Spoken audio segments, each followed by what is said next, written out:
இந்த உலகத்துல நாம எத்தனையோ மனுஷங்களை பார்க்கறோம். சில பேர்கிட்ட கை நிறைய காசு இருக்கும், ஆனா நிம்மதி இருக்காது. சில பேர்கிட்ட திறமை இருக்கும், ஆனா சரியான வாய்ப்பு இருக்காது. இன்னும் சில பேர் எப்படியாவது முன்னுக்கு வந்துட மாட்டோமா அப்படின்னு ஏங்கிட்டே காலத்தை கடத்துறாங்க. நிஜத்தை சொல்லணும்னா, நம்ம வாழ்க்கை ஏன் ஒரு தேக்க நிலையிலேயே நிக்குதுன்னு யோசிச்சு பார்த்திருக்கீங்களா? நாம எல்லாருமே ஏதோ ஒரு பற்றாக்குறையிலேயே ஓடிக்கிட்டு இருக்கோம். எனக்கு அது இல்லை, இது இல்லை, இன்னும் கொஞ்சம் இருந்தா நல்லா இருக்குமே அப்படிங்கிற ஒரு தவிப்பு நம்மளை துரத்திக்கிட்டே இருக்கு. இந்த தவிப்புக்கு காரணம் நம்ம கிட்ட வசதி இல்லாதது கிடையாது, நம்ம மனசுக்குள்ள உட்கார்ந்துருக்கிற அந்த வறுமை மனநிலை. வறுமைங்கிறது வெறும் பாக்கெட்ல காசு இல்லாதது மட்டும் கிடையாது. நாளைக்கு என்ன நடக்குமோங்கிற பயம், இருக்கிறதும் போயிடுமோங்கிற பதட்டம், மற்றவங்கள பார்த்து வர்ற பொறாம, இது எல்லாமே ஒரு விதமான வறுமை தான். ஒரு சின்ன உதாரணம் சொல்றேன் கேளுங்க. ஒரு கிணத்துல இருக்கிற தவளைக்கு அந்த கிணறு தான் உலகம். வெளியே ஒரு பெரிய கடல் இருக்கு, அங்க எல்லையற்ற தண்ணி இருக்குன்னு சொன்னா அதுக்கு புரியாது. நாமளும் அந்த தவளை மாதிரி தான். இந்த சின்ன வட்டத்துக்குள்ளேயே சிக்கிக்கிட்டு இவ்வளவுதான் வாழ்க்கை, எனக்கு இவ்வளவுதான் கிடைக்கும்னு ஒரு முடிவுக்கு வந்துடுறோம். இந்த குறுகிய மனப்பான்மை தான் நம்ம கிட்ட வர்ற செல்வத்தையும் வாய்ப்புகளையும் தடுத்து நிறுத்துது. இந்த இடத்துல தான் கண்ணன் ஒரு மிகப்பெரிய ரகசியத்தை நமக்கு உடைக்கிறான். பகவத்கீதையில 9வது அத்தியாயத்துல வர்ற ஒரு ஸ்லோகம் இருக்கு. அது வெறும் மந்திரம் கிடையாது, அது ஒரு லைஃப் செட்டில்மெண்ட் கேரண்டி. அனன்யாஸ் சிந்தையந்தோ மாம் ஏ ஜனாக பரியுபாசதே தேஷாம் நித்யாபியுக்தானாம் யோகக்ஷேமம் வகாம்யகம். இந்த ஒரு வரிக்குள்ள மொத்த பிரபஞ்சத்தோட பொருளாதார விதியே அடங்கியிருக்கு. நீ எதை பத்தியும் கவலைப்படாம என்னை முழுசா நம்பி உன்னோட வேலையை செய். உனக்கு இல்லாததை நான் கொண்டு வந்து கொடுப்பேன், இருக்கிறத நான் காப்பாத்துவேன். இதுதான் அந்த சொல்லோட சுருக்கமான அர்த்தம். ஆனா இதுல நம்புதல் அப்படிங்கிற வார்த்தைக்கு பின்னாடி ஒரு பெரிய ஆழம் இருக்கு. நாம சாமி கும்பிடுறோம்னு சொல்றதுக்கும் ஒரு சக்தியை முழுசா சரணடைகிறதுக்கும் வித்தியாசம் இருக்கு. அபரிமிதம் அப்படின்னா என்னன்னு முதல்ல நாம புரிஞ்சுக்கணும். அது ஏதோ மேலே இருந்து கொட்டுற தங்க காசுகள் கிடையாது, அது ஒரு மனநிலை. உங்களால எதையும் சாதிக்க முடியும், இந்த உலகத்துல உங்களுக்கான பங்கு காத்துக்கிட்டு இருக்குங்கிற அந்த அசைக்க முடியாத உறுதி தான் அபரிமிதம். ஒரு மரத்துல எத்தனை இலைகள் இருக்குன்னு யாராவது எண்ண முடியுமா? ஒரு கடல்ல எத்தனை அலைகள் இருக்குன்னு சொல்ல முடியுமா? இயற்கை எதையுமே கணக்கு பார்த்து கொடுக்கல, வாரி வாரி தான் வழங்குது. ஆனா நாம மட்டும் ஏன், எனக்கு மட்டும் ஏன் தட்டுப்பாடுன்னு கேட்குறோம்? ஏன்னா பிரபஞ்சத்தோட அந்த பெருந்தன்மைக்கும் நம்மளோட சின்ன மனசுக்கும் இடையில ஒரு பெரிய சுவர் இருக்கு. அந்த சுவர் தான் பயம். பொருளாதார நெருக்கடிங்கிறது வெளியே நடக்கிற விஷயம் இல்லை, அது மனசுக்குள்ள முதல்ல ஆரம்பிக்குது. காசு தீர்ந்துருமோ அப்படின்னு பயப்படுறவங்க கிட்ட காசு தங்கவே தங்காது. ஏன்னா அவங்க அதிர்வு பூரா அந்த பயத்திலேயே இருக்கு. ஆனா என் பின்னாடி ஒரு பெரிய சக்தி இருக்கு, அது என்னை கைவிடாதுன்னு நினைக்கிறவங்களுக்கு வழி தானா பிறக்கும். கிருஷ்ணர் சொல்ற அந்த யோகக்ஷேமம் அப்படிங்கிற வார்த்தை ஒரு மிகப்பெரிய இன்சூரன்ஸ் பாலிசி. ஆனா இந்த பாலிசிக்கு நீங்க கட்ட வேண்டிய பிரீமியம் என்ன தெரியுமா? உங்களுடைய முழுமையான நம்பிக்கை மட்டும்தான். நம்ம ஊர்ல ஒரு பழமொழி சொல்லுவாங்க, உழதவன் கணக்கு பார்த்தா உழக்கு கூட மிஞ்சாதுன்னு. ஆனா அந்த விவசாயி மழை வரும், பூமி விளையும்னு நம்பிதானே விதைய போடுறான். அந்த நம்பிக்கை தான் அவனோட அபரிமித மனநிலை. அவன் விதைக்கும் போது அவங்கிட்ட நெல் இருக்காது, ஆனா அறுவடை பண்ணும்போது மூட்டை மூட்டையா வருங்கிற ஒரு கனவு இருக்கு பாத்தீங்களா? அதுதான் அந்த பேரண்டத்தோட விதி. இந்த உலகத்துல எல்லாமே எல்லாருக்கும் போதுமான அளவுக்கு இருக்கு, யாருக்கும் இங்க குறைச்சல் கிடையாது. நாம சரியான பாத்திரத்தை ஏந்துனா மட்டும்தான் அந்த அருவி தண்ணியை பிடிக்க முடியும். நம்ம பாத்திரம் ஓட்டையா இருந்தா இல்ல கவிழ்த்து வச்சிருந்தா அருவி எவ்வளவு பெருசா இருந்தாலும் பிரயோஜனம் இல்லை. கிருஷ்ணரோட இந்த அபரிமித விதியை நாம புரிஞ்சிக்கணும்னா முதல்ல நம்ம மனசுல இருக்கிற அந்த இல்லைங்கிற பேச்சை நிறுத்தணும், இருக்குங்கிற பேச்சை ஆரம்பிக்கணும். வாழ்க்கைங்கிறது ஒரு பெரிய கடல் மாதிரி. நீங்க ஒரு ஸ்பூனை எடுத்துட்டு போனா ஸ்பூன் அளவு தண்ணி கிடைக்கும், ஒரு பெரிய வாழையை எடுத்துட்டு போனா வாழை அளவு கிடைக்கும். நீங்க எதை எதிர்பார்க்குறீங்களோ, எதை நம்புறீங்களோ அது மட்டும்தான் உங்களுக்கு வந்து சேரும். பயத்தையும் பாதுகாப்பற்ற உணர்வையும் தூக்கி எறிஞ்சிட்டு அந்த மாயக்கண்ணன் கொடுக்க போற பேரருளை ஏத்துக்க நம்ம மனசை தயார்படுத்துறது தான் இந்த பயணத்தோட முதல் படி. பொருளாதார தட்டுப்பாடுங்கிறது உங்க திறமை குறைவால வர்றதில்ல, உங்க சிந்தனையில இருக்கிற வறுமையால வர்றது. இதை உடைக்கணும்னா நாம அந்த பரம்பொருளோட வாக்குறுதியை ஆழமா கவனிக்கணும். அவன் சும்மா சொல்லல, நான் சுமப்பேன்னு சொல்றான். ஒரு குழந்தை தன் அப்பாவோட கைப்பிடிச்சு நடக்கும்போது அதுக்கு விழுந்துடுவோமோங்கிற பயம் இருக்காது, எங்க போறோன்னு கவலை இருக்காது. ஏன்னா அதுக்கு அவங்க அப்பா மேல அவ்வளவு நம்பிக்கை. அந்த மாதிரியான ஒரு பந்தத்தை நாம அந்த பிரபஞ்சத்தோட ஏற்படுத்திக்கிட்டா அப்புறம் வறுமைக்கு அங்க இடமே இல்லை. அடுத்ததா நாம் அந்த ஸ்லோகத்தில் இருக்கிற ஒவ்வொரு வார்த்தையையும் அப்படியே பிட்டு பிட்டு பார்க்க போறோம். ஏன்னா மேலோட்டமா படிக்கிறது வேற, அதோட சாரத்தை புரிஞ்சுக்கிட்டு வாழ்க்கையில அப்ளை பண்றது வேற. இதுல முதல் வார்த்தை அனன்யாஸ் சிந்தயந்தோ. இதுல ஒரு பெரிய சைக்காலஜி ஒளிஞ்சிருக்கு. அனன்யாஸ் அப்படின்னா வேறு எதுவுமே இல்லாத அப்படின்னு அர்த்தம். அதாவது ஒருமுகப்பட்ட சிந்தனை. இன்னைக்கு நம்ம எல்லாருடைய பிரச்சனையே இதுதான். நாம ஒரு வேலையை செய்வோம், ஆனா மனசு வேற எங்கேயோ இருக்கும். காசு சம்பாதிக்கணும்னு நினைப்போம், ஆனா அதே சமயம் நம்மால முடியுமாங்கிற சந்தேகமும் கூடவே ஓடும். நம்ம மனசு ஒரு சிதறி போன கண்ணாடி மாதிரி இருக்கு. சூரிய வெளிச்சம் ஒரு பேப்பர் மேல விழுந்தா அது எரியாது. ஆனா ஒரு பூத கண்ணாடியை வச்சு அந்த வெளிச்சத்தை ஒரே இடத்துல குவிக்கும்போது அந்த பேப்பர் தீப்பிடிச்சு எரியுது பாத்தீங்களா? அந்த ஒருமுகப்படுத்துதல் தான் இங்க மேட்டர். நம்ம மனசுல ஒரு நாளைக்கு எத்தனையோ ஆயிரம் எண்ணங்கள் வருது. அதுல பாதி எண்ணங்கள் பயம், மீதி பாதி எண்ணங்கள் அடுத்தவங்கள பத்தின கவலை. இப்படி சிதறி போயிருக்கிற மனசுக்கு எந்த சக்தியும் கிடையாது. நீங்க எதை அடையணும்னு நினைக்கிறீங்களோ அதை தவிர வேற எதை பத்தியும் சிந்திக்காம இருக்கிறது தான் அனன்ய சிந்தனை. கண்ணன் என்ன சொல்றான்னா, என்னை தவிர வேறு எதையும் நினைக்காதேன்னு சொல்றான். இங்க கண்ணன்னு சொல்றது அந்த உயரிய லட்சியத்தை, அந்த பேரண்ட சக்திய. உங்க உழைப்புல, உங்க லட்சியத்துல நீங்க அந்த அளவுக்கு ஒன்றி போயிட்டா அங்க வேற எண்ணங்களுக்கு இடம் இருக்காது. நிறைய பேர் கேட்பாங்க, சாமி கும்பிட்டா மட்டும் காசு வந்துடுமான்னு. இது வெறும் சாமியை கும்பிடுறது கிடையாது. பரியுபாசதே அப்படின்னு ஒரு வார்த்தை வருது பாருங்க.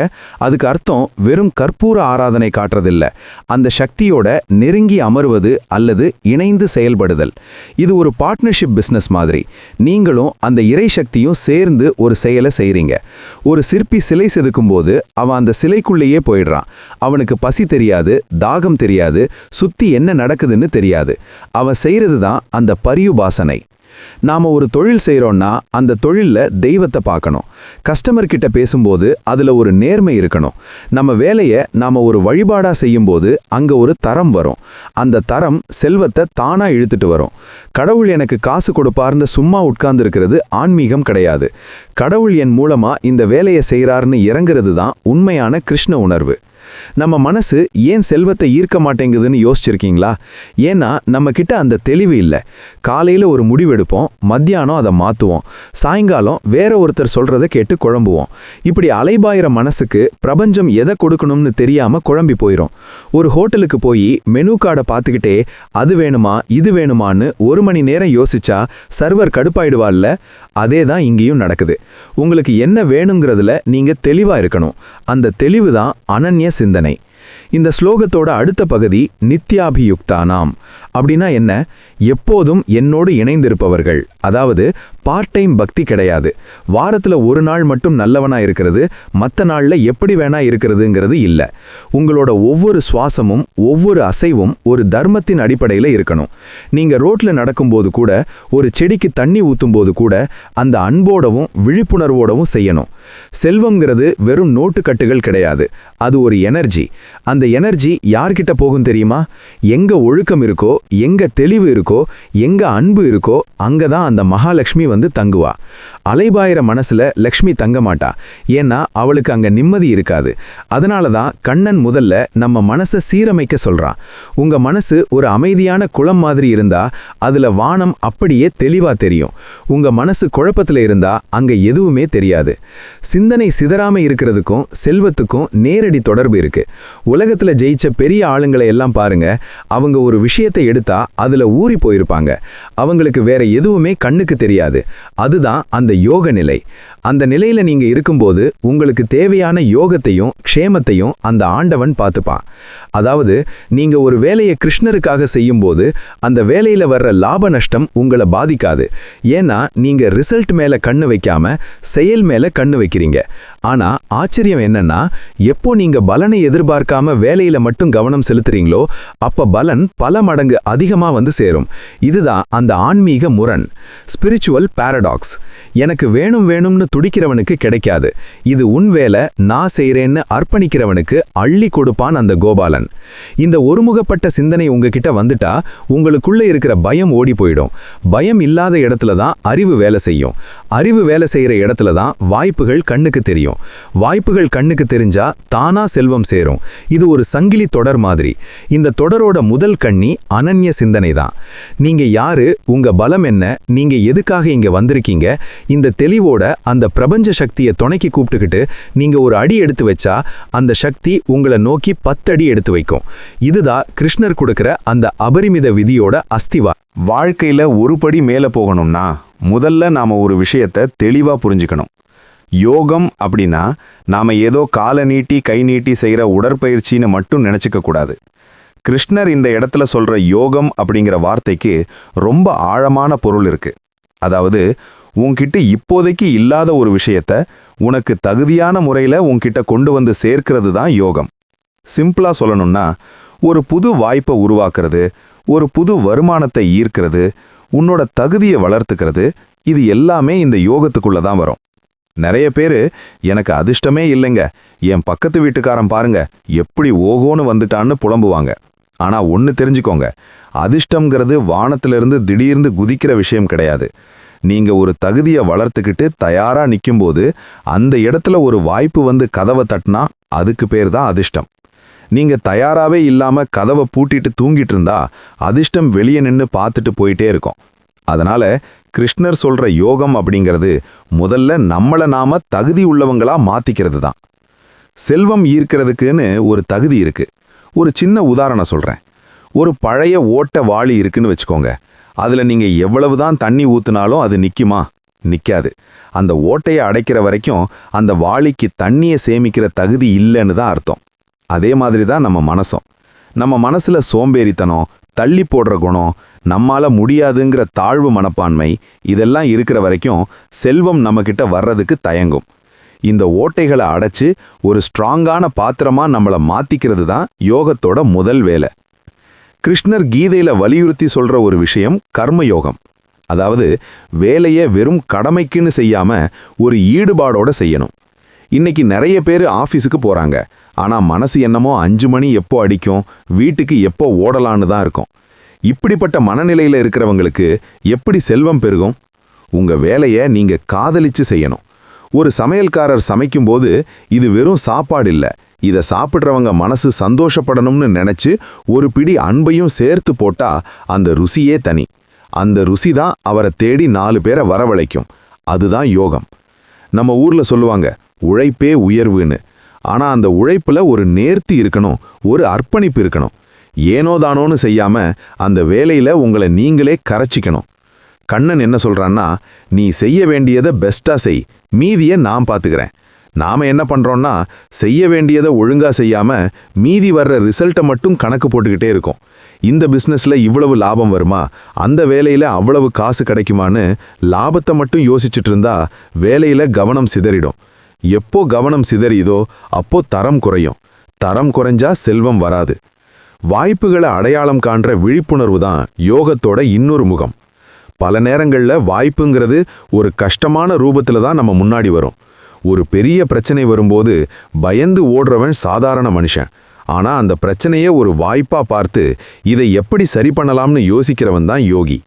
அந்த தெளிவு உங்களுக்குள்ள வரணும்னா நீங்க கிருஷ்ணரோட அந்த அபரிமித விதியை நம்பணும். எனக்கு வர்ற ஒவ்வொரு சவாலும் என்னை அடுத்த கட்டத்துக்கு கொண்டு போகத்தான் வருதுங்கிற அந்த பாசிட்டிவ் எனர்ஜி உங்களுக்குள்ள ஓடிக்கிட்டே இருக்கணும். செல்வம்ங்கிறது வெறும் பணம் மட்டும் இல்லைன்னு நாம ஏற்கனவே பார்த்தோம். அது அறிவாவும் இருக்கலாம், நல்ல மனிதர்களோட தொடர்பாகவும் இருக்கலாம். ஒரு புது விஷயத்தை கத்துக்க நீங்க எடுக்கிற முயற்சி கூட ஒரு யோகம்தான். நீங்க உங்களை அப்டேட் பண்ணிக்கிட்டே இருக்கணும். பழைய காலத்து ரேடியோ மாதிரி ஒரே இடத்துல நின்றக்கூடாது. இந்த உலகம் வேகமா ஓடிட்டு இருக்கு. அந்த ஓட்டத்துக்கு ஈடு கொடுக்கிற அளவுக்கு உங்க திறமையை வளர்த்துக்கிறது தான் கிருஷ்ணர் சொன்ன அந்த தயார் நிலை. நம்மளை சுத்தி ஏகப்பட்ட வாய்ப்புகள் கொட்டி கிடக்கு. ஆனா நாம ஏன் அதை பார்க்க மாட்டேங்கிறோம்? ஏன்னா நம்ம கண்ணு முன்னாடி பயம்ங்கிற ஒரு திரைய நாமளே போட்டு வச்சிருக்கோம். யாராவது என்னை பார்த்து சிரிப்பாங்களோ, நஷ்டமாகிடுமோ, ஊர் என்ன சொல்லும், இந்த பயம் இருக்கிற வரைக்கும் உங்களால ஒரு அடி கூட முன்னாடி எடுத்து வைக்க முடியாது. கண்ணன் அர்ஜுனனுக்கு சொன்னதும் இதைத்தான். எழுந்து நில், போரிடு, பயத்தை தூக்கி போடு. நீங்க உங்க பயத்தை தாண்டி ஒரு அடி எடுத்து வைக்கும்போது தான் அந்த பிரபஞ்ச சக்தி உங்க கையை பிடிச்சு கூட்டிட்டு போகும். உண்மையான செல்வம் வேணும்னா உங்க உழைப்புல ஒரு தர்மம் இருக்கணும். குறுக்கு வழியில வர்ற பணம் என்னைக்கும் யோகமா மாறாது.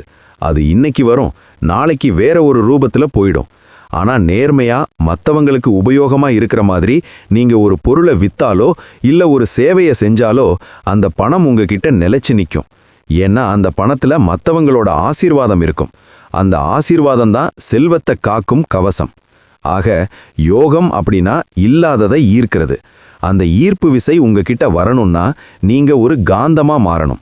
காந்தம்ங்கிறது இங்க உங்களுடைய நேர்மறையான எண்ணங்களும் ஓயாத உழைப்பும் தளராத நம்பிக்கையும் தான்.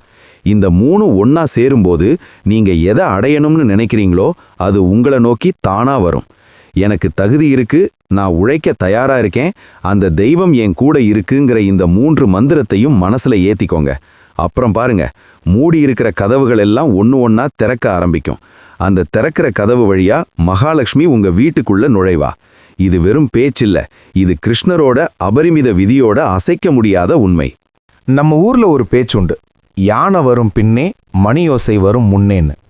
அதே மாதிரி தான் செல்வம் வர்றது ஒரு வித்தைன்னா வந்த செல்வத்தை நம்மக்கிட்டேயே தங்க வைக்கிறது அதை விட பெரிய வித்தை. கிருஷ்ணர் சொன்ன அந்த ஸ்லோகத்துல யோகம் அப்படின்னா இல்லாததை பெறுதல்னு பார்த்தோம். அதுக்கு அடுத்த வார்த்தை க்ஷேமம். இந்த வார்த்தைக்குள்ள தான் உங்க மொத்த குடும்பத்தோட நிம்மதியும் பொருளாதார பாதுகாப்பும் அடங்கியிருக்கு. க்ஷேமம் அப்படின்னா உன்கிட்ட ஏற்கனவே இருக்கிறத பத்திரமா காப்பாத்துறதுன்னு அர்த்தம். நிறைய பேரோட கவலை என்ன தெரியுமா? என்னவோ தெரியலங்க, கைக்கு காசு வருது, ஆனா வந்த வேகத்துல அப்படியே கரைஞ்சு போயிடுது. கண்ணுல பாக்குறேன், கையில வாங்குறேன், ஆனா அடுத்த நிமிஷம் அது எங்க போகுதுன்னே தெரியல. இதுதான் இன்னைக்கு பலரோட புலம்பல். லக்ஷ்மி கடாட்சம் கிடைக்கிறது பெருசில்ல, அந்த லக்ஷ்மி உங்க வீட்ல நிலையா உட்காரணும்.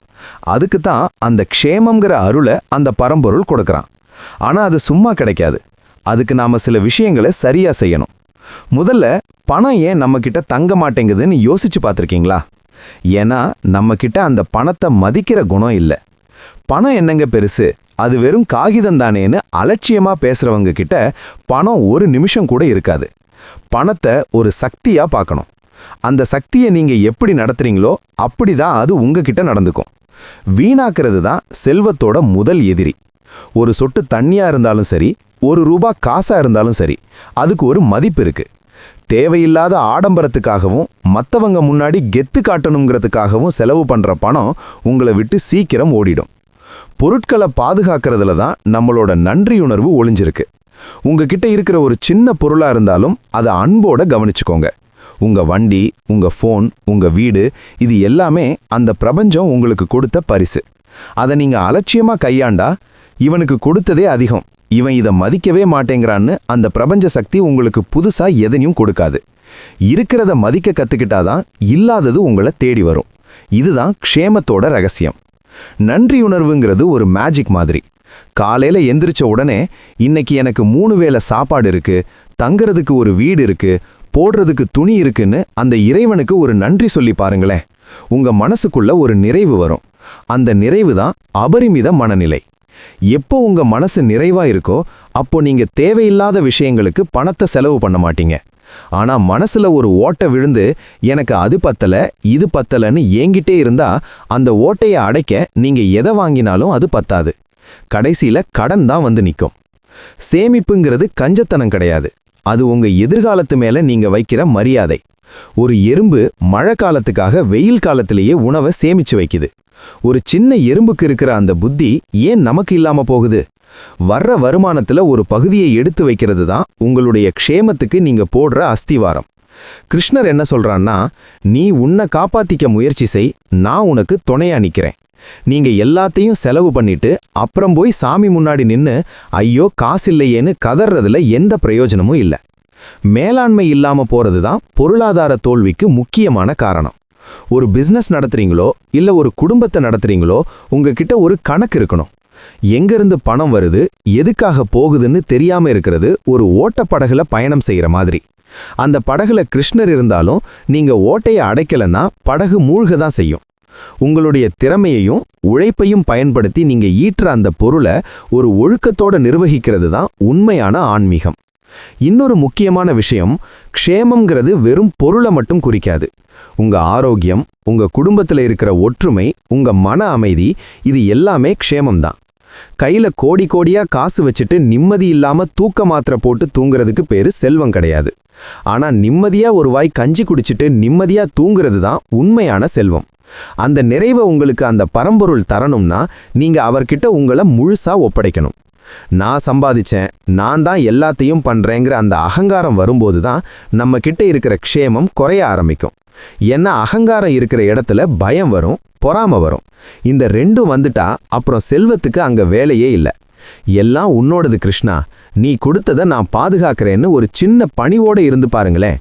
உங்ககிட்ட இருக்கிற செல்வம் பெருகிக்கிட்டே இருக்கும், அது குறையவே குறையாது.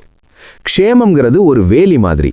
உங்க உழைப்பால் வந்த யோகத்தை ஒரு வேலி போட்டு பாதுகாக்கிறது தான் இந்த க்ஷேமம். அந்த வேலியை தாண்டி எதுவும் போகாது, அந்த வேலிக்குள்ள எந்த தீய சக்தியும் வராது. அந்த வேலி தான் கிருஷ்ணரோட அருள். ஆனா அந்த வேலிக்குள்ள நீங்க ஒரு ஒழுக்கமான வாழ்க்கையை வாழணும். தர்மம் தவறாத வாழ்க்கை தான் செல்வத்தை நிரந்தரமாக்கும். நீங்க மற்றவங்களை ஏமாத்தி பறிக்கிற பணம் உங்களுக்கு க்ஷேமத்தை தராது. ஆனா ஒரு ஏழைக்கு உதவி பண்ணிட்டு நீங்க மிச்சம் வைக்கிற அந்த ₹1 உங்களுக்கு பல கோடி ரூபாய்க்கு சமமான மன நிம்மதியை தரும். அதனால வந்த செல்வத்தை கொண்டாடுங்க, மதியுங்க, பத்திரமா வச்சுக்கோங்க. ஆடம்பரத்தை விட அவசியத்துக்கு முக்கியத்துவம் கொடுங்க. ஒவ்வொரு ரூபாயையும் ஒரு இறை சக்தியா நினைச்சு கையாளுங்க.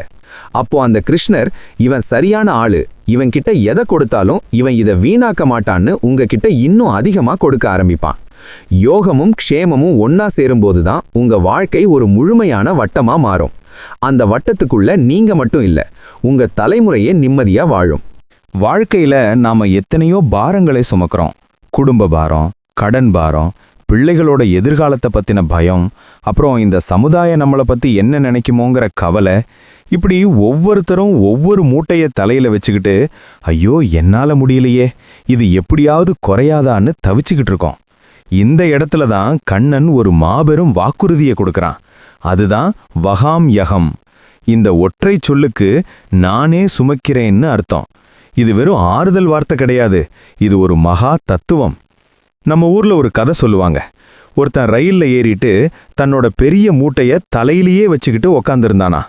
பக்கத்துல இருந்தவர் கேட்டாரா, ஏன்பா மூட்டைய கீழே வைக்க வேண்டியது தானே? அதுக்கு அவன் சொன்னானா, இல்லைங்க, ஏற்கனவே இந்த ரயில் இவ்வளவு ஜனங்களை சுமந்துட்டு போகுது, ஏன் மூட்டை பாரத்தையும் அது மேலே ஏத்துனா ரயில் பாவம் இல்லையான்னு. நாமளும் அந்த மனுஷன் மாதிரி தான் சிரிப்பு வர வைக்கிற காரியத்தை செய்கிறோம். இந்த உலகத்தையே இயக்கிற அந்த பிரபஞ்ச சக்தியோட மடியில தான் நாம எல்லாரும் உட்கார்ந்துருக்கோம்.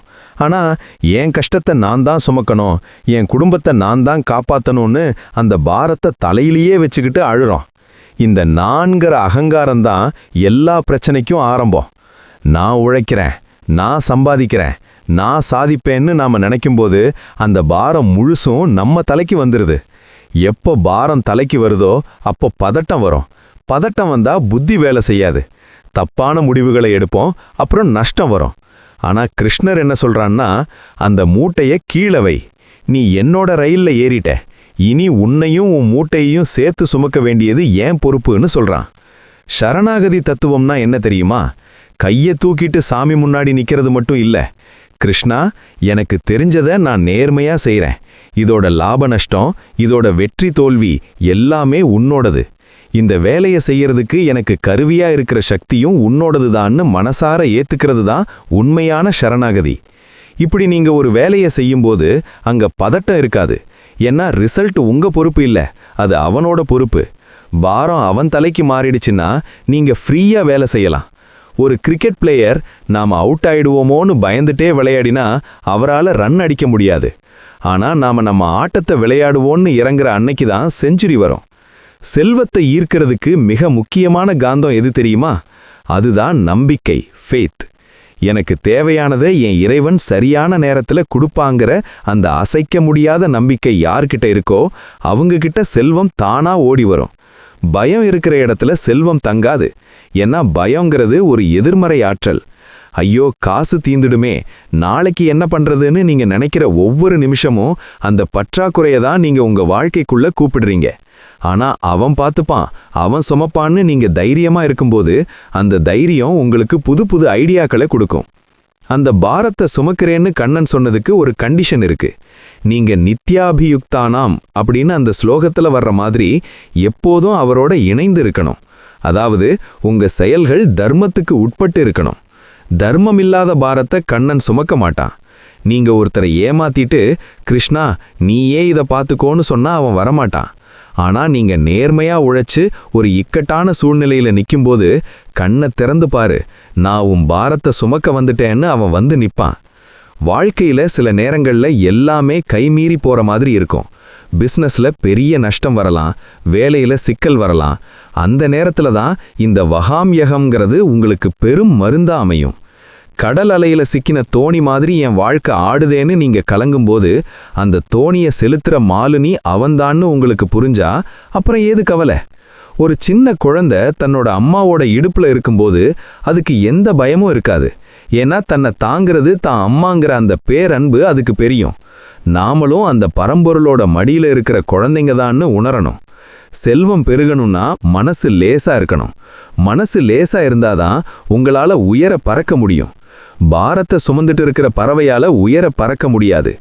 உங்க கவலைகளை, உங்க தோல்விகளை, உங்க பயங்களை எல்லாம் அந்த மாயக்கண்டன் பாதத்துல இறக்கி வைங்க. கிருஷ்ணா, இதோ என் மூட்டை, இதை நீயே வச்சுக்கோன்னு சொல்லிட்டு நீங்க உங்க வேலையை உற்சாகமா செய்ய ஆரம்பிங்க. எப்போ நீங்க பாரத்தை இறக்கி வைக்கிறீங்களோ அப்போ உங்ககிட்ட ஒரு புது வேகம் வரும். அந்த வேகம் உங்களை மிகப்பெரிய பொருளாதார முன்னேற்றத்துக்கு கொண்டு போகும். யோகக்ஷேமம் வகாம்யகம், இந்த வார்த்தையில இருக்கிற அந்த வகாம்யகம் உங்களோட இன்சூரன்ஸ். இது வெறும் காசு பணத்துக்கான பாதுகாப்பு மட்டும் இல்ல, உங்க மன அமைதிக்கான கவசம்.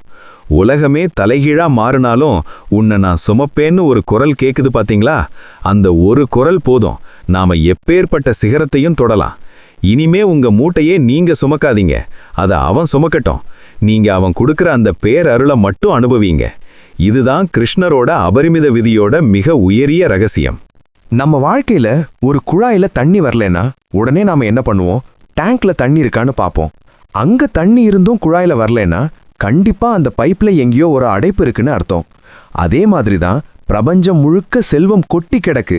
கிருஷ்ணர் நான் தர்றேன்னு சொல்லிட்டார். ஆனா ஏன் அது நம்ம கிட்ட வரமாட்டேங்குது? ஏன்னா நம்ம மனசுங்கிற குழாய்க்குள்ள சில எதிர்மறை எண்ணங்கள், நெகட்டிவ் பிலீஃப்ஸ் பாசி பிடிச்ச மாதிரி அடைச்சிக்கிட்டு இருக்கு.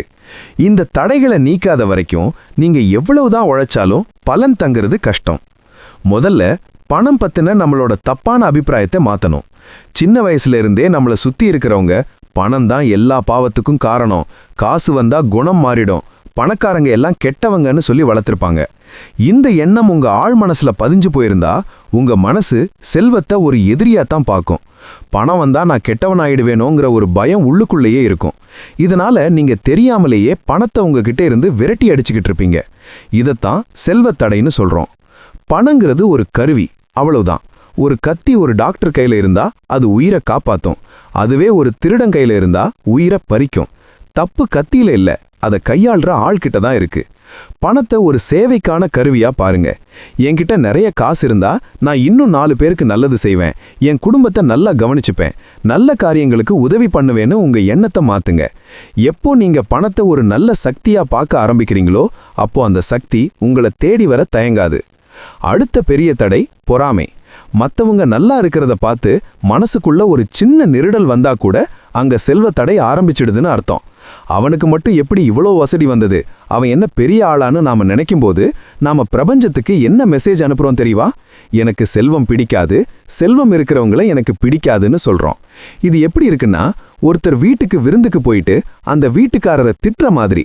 அப்புறம் எப்படி அவர் உங்களை மறுபடி கூப்பிடுவார்? மற்றவங்களோட வளர்ச்சியை மனசார பாராட்டுங்க. அவங்க கிட்ட இருக்கிற அந்த செல்வம் உங்களுக்கும் சீக்கிரம் கிடைக்கும்னு வாழ்த்துங்க. அப்படி வாழ்த்தும்போது நீங்களும் அந்த அபரிமித அதிர்வுக்கு மாறிடுவீங்க. இன்னொரு முக்கியமான தடை ஒப்பிடுதல், கம்பேரிசன். ஒவ்வொருத்தருக்கும் ஒரு பாதை இருக்கு, ஒவ்வொருத்தருக்கும் ஒரு நேரம் இருக்கு. மத்தவன் வேகமா போறான்னு பார்த்து நீங்க சோர்ந்து போயிட்டா உங்களோட ஓட்டம் நின்னுடும். அவன் கார் வாங்கிட்டான், நான் இன்னும் சைக்கிள்ல போறேனேன்னு வருத்தப்படுறது உங்ககிட்ட இருக்கிற சந்தோஷத்தையும் திருடிடும். கிருஷ்ணர் அர்ஜுனன் கிட்ட என்ன சொன்னார்? உன்னோட தர்மத்தை நீ செய், மத்தவனோட வாழ்க்கையை உங்க வாழ்க்கையோட ஒப்பிடாதீங்க. உங்ககிட்ட இப்போ என்ன இருக்கோ அதை முதல்ல கொண்டாடுங்க. தன்னம்பிக்கை இல்லாம இருக்கிறது ஒரு மிகப்பெரிய தடை.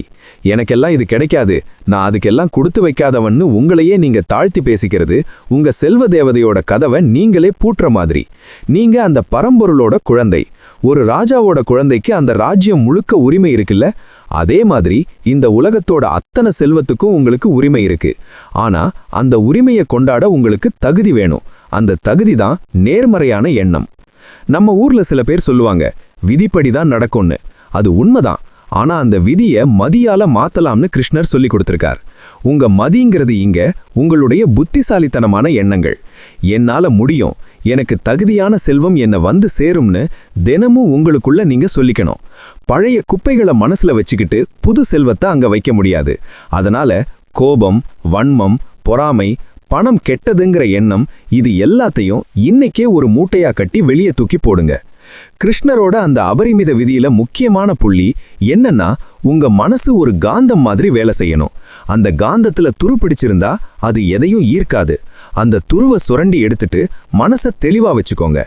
எப்போ உங்க மனசு ஒரு குழந்தையோட மனசு மாதிரி சுத்தமாவும் நம்பிக்கையாவும் மாறுதோ, அப்போ அந்த பிரபஞ்சத்தோட ஐஸ்வர்யம் அருவி மாதிரி உங்க மேல கொட்டும். செல்வத்தடைங்கிறது வெளியே இல்ல, அது உங்க தலைக்குள்ள இருக்கு. அதை உடைச்சிட்டு வெளியே வாங்க, உலகம் உங்களுக்காக காத்துக்கிட்டு இருக்கு. இன்னைக்கு உலகம் முழுக்க ஈர்ப்பு விதி, லா ஆஃப் அட்ராக்ஷன் பத்தி ரொம்ப பெருசா பேசுறாங்க. அதாவது நீங்க எதை ஆழமா நினைக்கிறீங்களோ அதை நீங்க ஈர்க்கிறீங்கன்னு சொல்றாங்க. ஆனா இந்த ரகசியத்தை 5000 வருஷத்துக்கு முன்னாடியே போர்க்களத்துல வச்சு கிருஷ்ணர் அர்ஜுனனுக்கு சொல்லி கொடுத்துட்டார்.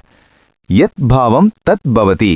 அப்படின்னா உன் எண்ணம் எப்படியோ அதுவாகவே நீ ஆகிறாய்னு அர்த்தம்.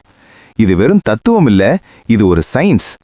நீங்க எதை உங்க மனக்கண்ணுல திரும்ப திரும்ப பாக்குறீங்களோ அந்த அதிர்வெண் உங்க வாழ்க்கையில நிஜமா மாற ஆரம்பிக்கும். அர்ஜுனன் போர்க்களத்துல நின்னப்போ எதிரிப்படைய பார்த்து பயந்து கைய கால தளர விட்டு உட்காந்துட்டான். என்னால ஜெயிக்க முடியாது, இவங்களையெல்லாம் எப்படி நான் கொல்லுவேன்னு நெகட்டிவா பேசினான். அப்போ கிருஷ்ணர் அவனுக்கு கொடுத்தது என்ன தெரியுமா? ஒரு மென்டல் ட்ரைனிங். அர்ஜுனா, நீ ஏற்கனவே ஜெயிச்சிட்டதா நினைச்சுக்கோ. இந்த வெற்றியை நான் தீர்மானிச்சிட்டேன். நீ வெறும் கருவியா மட்டும் செயல்படுன்னு சொன்னார். அதாவது வெற்றியோட முடிவை முதல்லையே மனசுல பதிய வச்சுட்டு அதுக்கப்புறம் செயல்ல இறங்க சொன்னார். இதுதான் மனக்காட்சி, விஷுவலைசேஷன். நாமளும் அப்படிதான். எனக்கு கடன் இருக்கு, எனக்கு பிரச்சனை இருக்குன்னு அதையே நினைச்சிட்டு இருந்தா நீங்க இன்னும் அதிகமான கடனையும் பிரச்சனையையும் தான் ஈர்ப்பீங்க. ஏன்னா உங்க ஃபோக்கஸ் அங்கதான் இருக்கு. அதுக்கு பதிலா நான் செல்வ செழிப்போட இருக்கேன், என் தேவைகள் எல்லாம் பூர்த்தியாகுது, நான் ஒரு வெற்றியாளன்னு உங்களுக்குள்ள நீங்க ஒரு உறுதிமொழிய, அஃபர்மேஷன்ஸை சொல்லிக்கணும். இது பொய் சொல்றது கிடையாது, இது உங்க ஆழ்மனசுக்கு நீங்க கொடுக்கிற ஒரு கட்டளை. கிருஷ்ணர் சொல்லி கொடுத்த அந்த உயர்ந்த அதிர்வெண் அப்படின்னா என்ன? பயம், கவலை, சந்தேகம் இதெல்லாம் லோ வைப்ரேஷன். அன்பு, சந்தோஷம், நம்பிக்கை, நன்றியுணர்வு இதெல்லாம் ஹை வைப்ரேஷன். நீங்க செல்வத்தை ஈர்க்கணும்னா செல்வத்தோட அதிர்வெண்ல நீங்க இருக்கணும். செல்வம்ங்கிறது ஒரு சந்தோஷமான எனர்ஜி. நீங்க அழுதுகிட்டே புலம்பிக்கிட்டே இருந்தா அந்த எனர்ஜி உங்ககிட்ட வராது. ஒரு கல்யாண வீட்டுக்குள்ள போதா எப்படி ஒரு குஷியா இருப்பீங்க, அந்த மாதிரியான ஒரு மனநிலைய உங்க வேலையிலையும் வாழ்க்கையிலையும் நீங்க கொண்டு வரணும். நிறைய பேர் கேட்பாங்க, நினைச்சா மட்டும் போதுமா, உழைக்க வேண்டாமான்னு. கண்டிப்பா உழைக்கணும். ஆனா அந்த உழைப்பு ஒரு தெளிவான மனநிலையிலிருந்து வரணும். நீங்க ஒரு விஷயத்தை அடையணும்னு முடிவு பண்ணிட்டு அது கிடைச்சிட்டதா கற்பனை பண்ணி பாருங்க. அந்த கற்பனை உங்களுக்குள்ள ஒரு பெரிய உற்சாகத்தை கொடுக்கும். அந்த உற்சாகம் உங்களை ஓயாம வேலை செய்ய வைக்கும். சோர்வு தெரியாது. அப்போ உங்க உழைப்புல ஒரு மேஜிக் இருக்கும். அர்ஜுனன் அந்த மனநிலைக்கு வந்த உடனே தான் அவனோட காண்டீபம் வேலை செய்ய ஆரம்பிச்சது. ஈர்ப்பு விதினா சும்மா உட்காந்துட்டு பகல் கனவு காண்றதில்ல, அது ஒரு செயல்பாட்டுடன் கூடிய நம்பிக்கை. கண்ணன் என்ன சொல்றான்னா, நீ என்ன நினைச்சுக்கிட்டே போரிடுன்னு. அதாவது அந்த பிரபஞ்ச சக்தியோட கனெக்ட் ஆகிட்டு உன்னோட வேலையை செய். நீங்க ஒரு பிசினஸ் பண்றீங்கன்னா அந்த பிசினஸ்ல நீங்க நம்பர் 1 வர்ற மாதிரி கற்பனை பண்ணுங்க. அந்த சக்சஸோட சந்தோஷத்தை இப்பவே அனுபவிங்க. அந்த ஃபீலிங் தான் பிரபஞ்சத்துக்கு நீங்க அனுப்புற சிக்னல். அந்த சிக்னல் கரெக்டா இருந்தா உங்களுக்கு தேவையான மனிதர்கள், வாய்ப்புகள், பணம் எல்லாம் தானா உங்களை தேடி வரும். செல்வத்தை ஈர்க்கிறதுக்கு ஒரு சின்ன டெக்னிக் சொல்றேன். தினமும் காலையில எந்திரிச்ச உடனே அன்னைக்கு உங்களுக்கு நடக்க வேண்டிய நல்ல விஷயங்களை ஒரு நிமிஷம் கண்ணை மூடி கற்பனை பண்ணுங்க. இன்னைக்கு என் வேலை ரொம்ப சிறப்பா நடக்குது, எனக்கு லாபம் வருதுன்னு பாசிட்டிவா நினைங்க. அதே மாதிரி நைட்டு தூங்க போறதுக்கு முன்னாடி அன்னைக்கு நடந்த நல்ல விஷயங்களுக்கு நன்றி சொல்லுங்க. இந்த நன்றிங்கிற உணர்வு தான் செல்வத்தை ஈர்க்கிற மிகப்பெரிய காந்தம். இருக்குன்னு சொல்றவங்கிட்ட இன்னும் அதிகமா வந்து சேரும், இல்லைன்னு சொல்றவங்கிட்ட இருக்கிறதும் போயிடும். அர்ஜுனனுக்கு கண்ணன் காட்டிய அந்த விஸ்வரூபம் இருக்கு பாத்தீங்க, அது எதை குறிக்குதுன்னா, இந்த உலகம் ஒரு மிகப்பெரிய வாய்ப்பு. நீ எதை வேணா இங்கிருந்து எடுத்துக்கலாம், ஆனா அதுக்கு உனக்கு ஒரு தெய்வீக கண் வேணும். அந்த தெய்வீக கண் தான் உங்களோட நேர்மறை பார்வை. குறைகளை மட்டுமே பார்க்கிற கண்ணுக்கு வாய்ப்புகள் தெரியாது, ஆனா நிறைகளை பார்க்கிற கண்ணுக்கு ஒவ்வொரு தூசியிலையும் ஒரு வைரம் தெரியும். கிருஷ்ணரோட அந்த அபரிமித விதிப்படி நீங்க ஒரு காந்தம். நீங்க எதை நினைக்கிறீங்களோ, எதை பத்தி பேசுறீங்களோ, அதைத்தான் உங்க வாழ்க்கைக்குள்ள இழுக்கிறீங்க. அதனால இனிமே வறுமையை பத்தி பேசாதீங்க, கஷ்டத்தை பத்தி புலம்பாதீங்க, செல்வத்தை பத்தி பேசுங்க, வெற்றியை பத்தி சிந்திங்க. அர்ஜுனன் எப்படி தேர்தட்டுல இருந்து நிமிர்ந்து நின்னு வில்ல எடுத்தானோ, அதே மாதிரி நீங்களும் உங்க நம்பிக்கையை கையில எடுங்க. பிரபஞ்சம் உங்களுக்கு தர காத்துக்கிட்டு இருக்கு, நீங்க வாங்க தயாரா இருந்தா மட்டும் போதும். உலகத்துல ஒரு பொதுவான கணக்கு இருக்கு. நம்மகிட்ட 10 ரூபாய் இருந்தா அதுல 2 ரூபாயை கொடுத்தா மீதி 8 ரூபாய் தான் இருக்கும்னு கணக்கு சொல்லும். ஆனா கிருஷ்ணரோட ஆன்மீக கணக்கு அப்படியே தலைகீழ். நீ எவ்வளவுக்கு எவ்வளவு மத்தவங்களுக்கு கொடுக்கறியோ அவ்வளவுக்கு அவ்வளவு உன்கிட்ட பெருகும்னு அவர் சொல்றார். இதுதான் அபரிமித விதியோட ஆணிவேர். ஒரு கிணத்திலிருந்து தண்ணி இறைக்க இறைக்கத்தான் புது ஊற்று எடுக்கும்.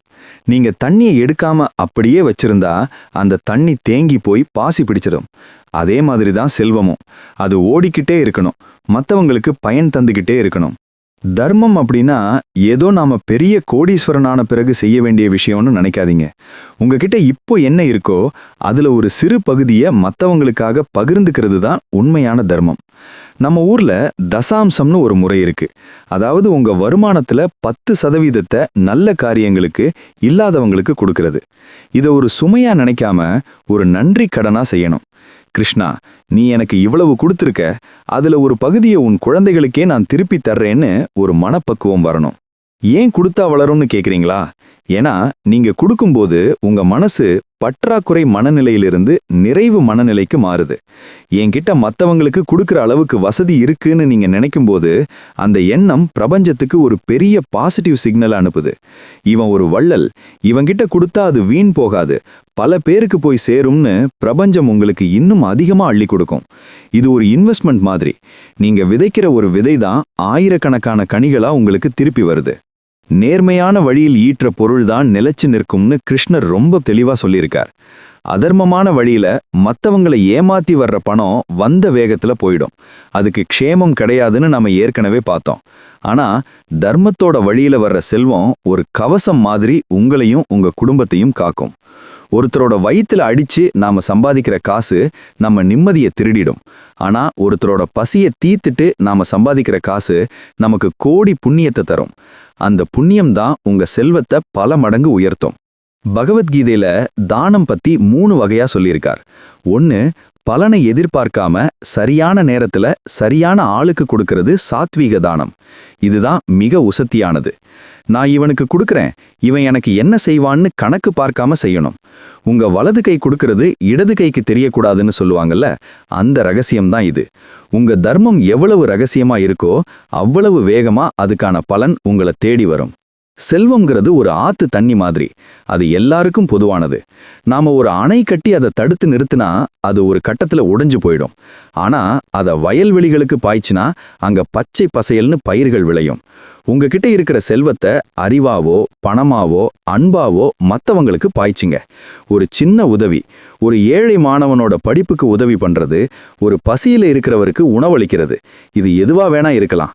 இது எல்லாமே உங்க செல்வத்தோட அதிர்வெண்ணை அதிகப்படுத்தும். தர்மம் செய்யறதுனால உங்ககிட்ட இருக்கிற கர்மா குறையும்னு சொல்லுவாங்க. பழைய வினைகள் தீர தீரத்தான் புது செல்வத்துக்கான கதவு திறக்கும். சில பேர் எவ்வளவுதான் உழைச்சாலும் முன்னேற முடியலையேன்னு வருத்தப்படுவாங்க. அதுக்கு காரணம் அவங்க செஞ்ச பழைய வினைகளா இருக்கலாம். அந்த வினைகளை தீர்க்கிற ஒரே மருந்து தானம் தான். நீங்க ஒருத்தரோட கஷ்டத்தை தீக்கும்போது உங்க கஷ்டத்தை தீர்க்க அந்த பரம்பொருள் இறங்கி வருவான். இது ஒரு பிரபஞ்ச ஒப்பந்தம். கிருஷ்ணர் அர்ஜுனனுக்கு சாரதியா இருந்தது கூட ஒரு தர்மம் தான். உலகத்துக்கே தலைவன் ஒரு சாதாரண தேரோட்டியா மாறி அந்த போரை வழி நடத்தினார். ஏன்னா அது ஒரு தர்ம யுத்தம். உங்க தொழில்ல, உங்க வியாபாரத்துல நீங்க தர்மத்தை கடைபிடிச்சா கிருஷ்ணர் உங்களுக்கும் சாரதியா வந்து உட்கார்ந்துப்பார். அவர் சாரதியா வந்துட்டா அப்புறம் லாப நஷ்டத்தை பத்தி நீங்க ஏன் கவலைப்படணும்? அவரே எல்லாத்தையும் பார்த்துப்பார். கொடுத்தல் அப்படிங்கிறது உங்க மனசை பெருசாக்கும். சின்ன மனசுல செல்வம் தங்காது, ஒரு பெரிய பாத்திரத்துல தான் அதிகமா கொள்ளும். உங்க மனசை தர்மத்தின் மூலமா பெருசாக்குங்க. அள்ளி கொடுக்கிற கை தான் எப்பவுமே மேலே இருக்கும், வாங்குற கை கீழே தான் இருக்கும். கிருஷ்ணர் உங்களை எப்பவுமே கொடுக்கிற இடத்துல தான் வைக்கணும்னு நினைக்கிறார். அந்த வாய்ப்பை நீங்க சரியா பயன்படுத்திக்கோங்க. தர்மம் தலை காக்கும்னு சும்மாவா சொன்னாங்க? அது உங்க செல்வத்தையும் காக்கும், உங்களையும் காக்கும். நாம இதுவரைக்கும் நிறைய தத்துவங்கள், ஸ்லோகங்கள், ஆன்மீக ரகசியங்கள் எல்லாத்தையும் பத்தி பேசிட்டோம். ஆனா படிக்கிறது ராமாயணம், இடிக்கிறது பெருமாள் கோவில்னு இருக்கக்கூடாது. எந்த ஒரு விஷயமும் நம்ம வாழ்க்கையில மாற்றத்தை கொண்டு வரணும்னா அதை செயல்ல இறக்கணும். கிருஷ்ணர் அர்ஜுனனுக்கு கீதையை சொல்லி முடிச்சதுக்கு அப்புறம் அர்ஜுனன் சும்மா உட்கார்ந்து யோசிச்சுட்டு இருக்கல, வில்ல எடுத்து போரிட ஆரம்பிச்சான். அதே மாதிரி இந்த அபரிமித விதியை உங்க பாக்கெட்ல பணமா மாத்தணும்னா நீங்க சில சின்ன சின்ன நடைமுறை பயிற்சிகளை தினமும் செய்யணும். முதல் பயிற்சி, காலையில எழுந்ததும் செய்ய வேண்டிய 5 நிமிட தியானம். தூக்கத்திலிருந்து முழிச்சதும் போனை தேடாம அமைதியா உட்காருங்க. அந்த 9.22 ஸ்லோகத்தை மனசுக்குள்ள ஒரு தடவை சொல்லுங்க. யோகக்ஷேமம் வகாம்யகம். இந்த வார்த்தையை உச்சரிக்கும் போது அந்த பிரபஞ்ச சக்தி உங்க பாரத்தை ஏத்துக்கிட்டதா ஆழமா உணருங்க. இன்னைக்கு எனக்கு தேவையான எல்லா வாய்ப்புகளையும் கிருஷ்ணர் தரப்போறாருன்னு ஒரு அசைக்க முடியாத நம்பிக்கையோட அந்த நாளை ஆரம்பிங்க. இது உங்க மனசை ஒரு வெற்றி அதிர்வெண்ல, சக்சஸ் ஃப்ரீக்வன்சில செட் பண்ணும். அடுத்ததா, உங்க வேலையில கிருஷ்ண உணர்வு, மைண்ட்ஃபுல்னஸ். நீங்க ஒரு கடை வச்சிருக்கலாம், ஒரு கம்பெனில வேலை பார்க்கலாம், இல்ல ஒரு பெரிய பிசினஸ் பண்ணலாம். நீங்க செய்யற ஒவ்வொரு வேலையையும் இது எனக்காக செய்யறதில்ல, இது அந்த தெய்வத்துக்காக செய்யற வேலைன்னு நினைச்சு செய்யுங்க. ஒரு கஸ்டமர் வர்றாருன்னா அவங்க கிட்ட ஒரு புன்னகையோட பேசுறது, ஒரு பொருளை கொடுக்கும்போது அதுல தரத்தை குறைச்சு கொடுக்காம இருக்கிறது, இதுதான் உண்மையான பக்தி. எப்போ உங்க வேலை ஒரு வழிபாடா மாறுதோ அப்போ அங்க குறையே இருக்காது. தரம் இருக்கிற இடத்துல லாபம் தானா வந்து கதவை தட்டும். 3வது விஷயம், பணத்தை மதிக்கும் முறை. நிறைய பேர் பாத்தீங்கன்னா பணத்தை அசிங்கமா கசக்கி வைப்பாங்க, இல்ல அங்க இங்கன்னு தூக்கி போடுவாங்க. அப்படி பண்ணாதீங்க. பணம்ங்கிறது மகாலட்சுமியோட அம்சம். உங்க பர்ஸ்ல பணத்தை அடுக்கி வைக்கும்போது ஒரு மரியாதையோட வைங்க. ஒருத்தருக்கு காசு கொடுக்கும்போது மனசார இது அவங்களுக்கு பயன் தரட்டும், எனக்கு இது பல மடங்கா திரும்பி வரட்டும்னு வாழ்த்தி கொடுங்க. அதே மாதிரி உங்க கைக்கு காசு வரும்போது ஒரு சின்ன நன்றி சொல்லுங்க. அந்த நன்றி உணர்வு உங்ககிட்ட இன்னும் அதிகமான செல்வத்தை ஈர்க்கும். 4வது பயிற்சி, தடை நீக்கும் காகிதம். ஒரு பேப்பர் எடுங்க, உங்க மனசுல செல்வத்தை பத்தி இருக்கிற எல்லா பயத்தையும் எழுதுங்க. எனக்கு கடன் இருக்கு, என்னால ஜெயிக்க முடியாது, பணம் வந்தா நிம்மதி போயிடும், இப்படி என்னென்ன தோணுதோ எல்லாத்தையும் எழுதுங்க. எழுதிட்டு இந்த தடைகள் எல்லாம் இப்பவே உடைஞ்சு போச்சு, நான் ஒரு அபரிமிதமான மனிதன்னு சொல்லிட்டு அந்த பேப்பரை தீயில எரிச்சிடுங்க. இது உங்க ஆழ் மனசுல இருக்கிற குப்பைகளை வெளியேற்ற உதவும் ஒரு சின்ன சைக்கலாஜிக்கல் டெக்னிக். 5வது, கொடுத்தல், கிவிங். தினமும் உங்களால முடிஞ்ச ஒரு சின்ன தர்மத்தை செய்யுங்க. அது 1 ரூபாயா இருந்தாலும் சரி, ஒரு நாய்க்கு வைக்கிற பிஸ்கெட்டா இருந்தாலும் சரி. என்கிட்ட கொடுக்கறதுக்கு இருக்குங்கிற அந்த உணர்வு தான் உங்க செல்வத்தை வளர்க்கும். உங்க வருமானத்துல ஒரு பகுதியை ஒரு தனி உண்டியல்ல போட்டு வைங்க. அது ஒரு நல்ல காரியத்துக்கு பயன்படட்டும். அந்த உண்டியல் நிறைய நிறைய உங்க வங்கி கணக்கும் நிறைய ஆரம்பிக்கும். ஏன்னா நீங்க பிரபஞ்சத்தோட ஒரு பார்ட்னர் ஆகிட்டீங்க. கடைசியா, வார்த்தைகளில் கவனம். என்கிட்ட காசு இல்ல, ரொம்ப கஷ்டமா இருக்கு, வாழ்க்கையே வெறுத்து போச்சு, இந்த மாதிரியான வார்த்தைகளை இனிமே உங்க அகராதியிலிருந்து தூக்கி எறிஞ்சிடுங்க. வார்த்தைகளுக்கு உயிர் உண்டு. நீங்க எதை சொல்றீங்களோ அதுதான் உங்க வாழ்க்கையில நடக்கும். அதுக்கு பதிலா நல்ல வழி பிறக்கும், கிருஷ்ணர் பார்த்துப்பார், நான் முன்னேறிட்டு இருக்கேன்னு நேர்மறையா பேசுங்க. உங்க பேச்சு மாறினா உங்க வாழ்க்கை மாறும். இந்த பயிற்சிகள் எல்லாம் ரொம்ப சிம்பிளா தெரியலாம், ஆனா இதை தொடர்ந்து 21 நாள் செஞ்சு பாருங்க. உங்க மனசுல ஒரு பெரிய மாற்றம் வரும். பதட்டம் குறையும், தெளிவு பிறக்கும். அந்த தெளிவுல நீங்க எடுக்கிற ஒவ்வொரு முடிவும் உங்களுக்கு லாபத்தை தரும். கிருஷ்ணரோட அபரிமித விதிங்கிறது ஏதோ ஒரு மேஜிக் கிடையாது. அது உங்க மனசையும் செயலையும் சீரமைக்கிற ஒரு வாழ்க்கை முறை. இதை நீங்க செய்ய ஆரம்பிக்கும் போது நீங்க தேடி போன செல்வம் உங்களை தேடி வர ஆரம்பிக்கும். அந்த மாயக்கண்ணன் உங்க கையை பிடிச்சு வழி நடத்துறதை நீங்க நிஜமாவே உணர முடியும். இதோ நாம இந்த ஆன்மீக பயணத்தோட உச்சிக்கு வந்துட்டோம். இதுவரைக்கும் நாம பேசினது வெறும் வார்த்தைகள் இல்ல, இது ஒரு வாழ்க்கை முறை. யார் என்ன முழுசா நம்பி வேற எதை பத்தியும் கவலைப்படாம இருக்காங்களோ அவங்களோட பாரத்தை நான் சுமப்பேன் அப்படின்னு கிருஷ்ணர் கொடுத்த அந்த வாக்குறுதி 5000 வருஷத்துக்கு முன்னாடி அர்ஜுனனுக்கு மட்டும் சொன்னதில்ல, இன்னைக்கு இந்த நிமிஷம் குழப்பத்துல இருக்கிற உங்களுக்கும் சேர்த்துதான் சொன்னது. இந்த உலகத்துல பிறக்கிற ஒவ்வொரு உயிருக்கும் தேவையானதை இந்த பூமி வச்சிருக்கு. ஆனா நாம ஏதோ ஒரு பயத்துல, பாதுகாப்பற்ற உணர்வுல எனக்கு கிடைக்குமா, நான் தப்பிப்பேனான்னு ஓடிக்கிட்டே இருக்கோம். முதல்ல அந்த பயத்தை அப்படியே ஒரு ஓரமா தூக்கி போடுங்க. பயம் இருக்கிற இடத்துல புத்தி வேலை செய்யாது. புத்தி வேலை செய்யாத இடத்துல லக்ஷ்மி தங்க மாட்டா. கிருஷ்ணரை நம்புறதுன்னா என்ன தெரியுமா? இருட்டு அறையில அப்பா கையை பிடிச்சிட்டு நடக்கிற குழந்தை மாதிரி கண்ணை மூடிக்கிட்டு அவர் பின்னாடி போறதுதான். அந்த துணிச்சல் உங்களுக்கு வந்துட்டா அப்புறம் இந்த உலகத்துல உங்களை அசைக்க யாராலையும் முடியாது. யோகக்ஷேமம் வஹாம் யகம், இந்த மந்திரத்தை வெறும் வாயால சொல்லாம உங்க வாழ்க்கையாவே மாத்திக்கோங்க. நீங்க செய்யற ஒவ்வொரு வேலையிலையும் ஒரு நேர்மை இருக்கட்டும், உழைப்புல ஒரு நேர்த்தி இருக்கட்டும், மனசுல ஒரு தெளிவு இருக்கட்டும். இல்லாததை பத்தி புலம்புறத நிறுத்திட்டு இருக்கிறத வச்சு எப்படி பெருக்கலாம்னு யோசிங்க. உங்களால முடிஞ்ச ஒரு சின்ன உதவிய மத்தவங்களுக்கு செய்யுங்க. நீங்க கொடுக்கிற அந்த ஒரு கைப்பிடி அன்புதான் உங்களுக்கு பல மடங்கு செல்வமா திரும்பி வரப்போகுது. இதுதான் அந்த அபரிமித விதியோட ரகசியம். வாழ்க்கைங்கிறது ஒரு பெரிய கடல். அதுல அலைகள் வந்துகிட்டே தான் இருக்கும். ஆனா நீங்க ஒரு சிறந்த மாலுமியா இருந்தா அந்த அலைகளையே பயன்படுத்தி உங்க படகை வேகமா செலுத்த முடியும். அந்த மாலுமிக்கு தேவையான அறிவையும் தைரியத்தையும் கிருஷ்ணர் உங்களுக்கு தர தயாராயிருக்கார். நீங்க செய்ய வேண்டியதெல்லாம் ஒண்ணுதான்.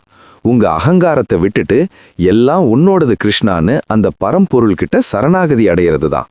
அந்த சரணாகதியில ஒரு பெரிய விடுதலை இருக்கு, ஒரு பெரிய அமைதி இருக்கு. அந்த அமைதியில தான் உண்மையான செல்வம் விளையும். இன்னைக்கு இந்த நிமிஷத்துல இருந்து ஒரு புதிய மனுஷனா வெளியே வாங்க. பழைய கவலைகள், தோல்விகள், வறுமை மனநிலை எல்லாத்தையும் இங்கேயே விட்டுட்டு போங்க. உங்க முன்னாடி ஒரு பெரிய உலகம் காத்துக்கிட்டு இருக்கு. அங்க வாய்ப்புகள் கொட்டி கிடக்கு. அந்த வாய்ப்புகளை அடையாளம் கண்டு துணிச்சலோட செயல்படுங்க. நீங்க ஒரு அடி எடுத்து வைக்கும்போது அந்த பிரபஞ்சமே உங்களுக்கு வழிவிடும். ஏன்னா உங்க பாரத்தை சுமக்க அந்த மாயக்கண்ணன் உங்க கூடவே இருக்கார்.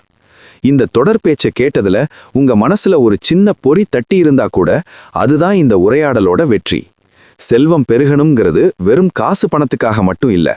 நீங்க ஒரு நிறைவான, நிம்மதியான, மத்தவங்களுக்கு பயனுள்ள வாழ்க்கையை வாழணுங்கிறதுக்காகத்தான். அந்த அபரிமிதமான வாழ்வு உங்களுக்கு கிடைக்கணும்னு நான் மனசார வேண்டிக்கிறேன். கடைசியா ஒண்ணு மட்டும் ஞாபகம் வச்சுக்கோங்க. நீங்க தனியா இல்ல. நீங்க தள்ளாடும்போது தாங்கி பிடிக்கவும், நீங்க ஓடும்போது உத்வேகம் கொடுக்கவும் அந்த பரம்பொருள் உங்க கூடவே இருக்கா. யோகக்ஷேமம் வஹாம் யகம், இது வெறும் ஸ்லோகம் இல்ல, இது உங்க வாழ்க்கையோட உத்தரவாதம். இனிமேல் பயம் வேண்டாம், பதட்டம் வேண்டாம். நம்பிக்கையோட உங்க பயணத்தை தொடங்குங்க. வெற்றி நிச்சயம் உங்களுடையது. எல்லாரும் எல்லா வளமும் பெற்று பெருவாழ்வு வாழ அந்த கிருஷ்ண பரமாத்மா அருள் புரியட்டும். நன்றி, வணக்கம்.